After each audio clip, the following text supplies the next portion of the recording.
In the small town of Ijebuode, nestled between the bright green hills of Ogun State, a girl named Ifeoma was born. Her name meant good fortune, but for a long time, fortune stayed just out of reach. Ifeoma's parents, Chijioke and Ngozi, were teachers. They believed education was their way out of poverty. But when Ifeoma was only 10, they were taken from her in a sudden accident, a storm that swept them away on a dark evening after a school function.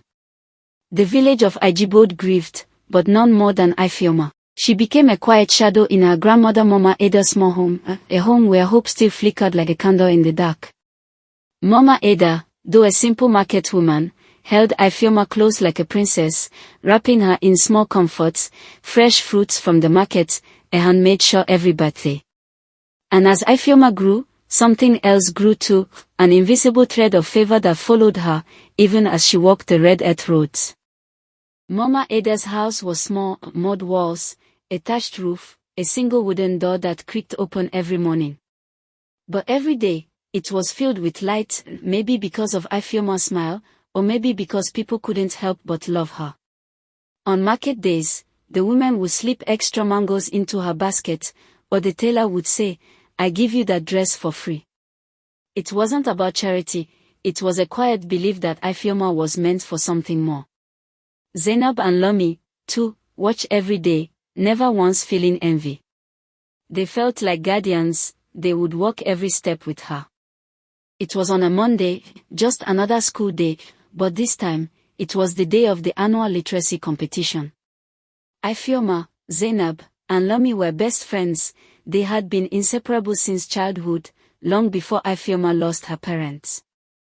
They walked to school together every morning, just as they always did, weaving through the crowd of students along the red earth road.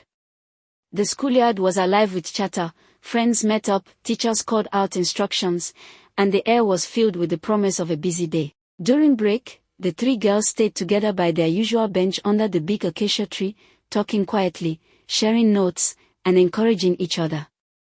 When the exam began, they sat together, answered questions side by side, and when it was done, they stepped out of the hall, relieved. They didn't know yet how they had done, but as they walked home together in the afternoon sun, they felt a quiet pride. They had done their best, just as they always did, together. Then she heard it.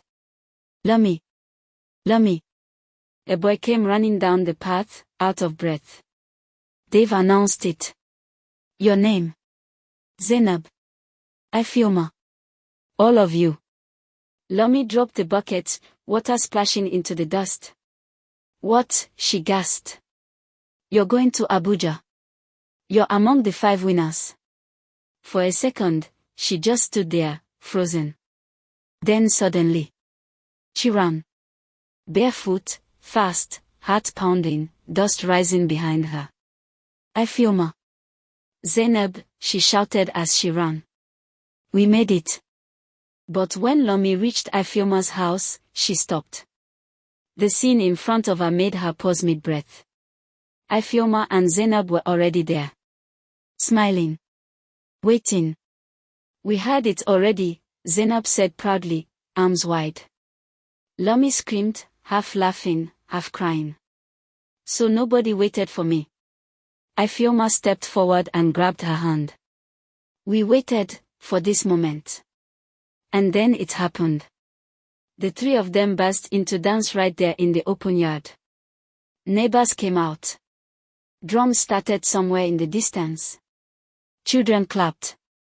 Women ululated. The village that once felt small suddenly felt like it was celebrating the beginning of something much bigger than all of them. Zainab spun in circles. "Abuja, we are coming." Lami laughed through tears. "We are really going, together." Ifeoma looked up at the sky, quiet for a moment. And for the first time, she didn't feel like a river carrying something unseen.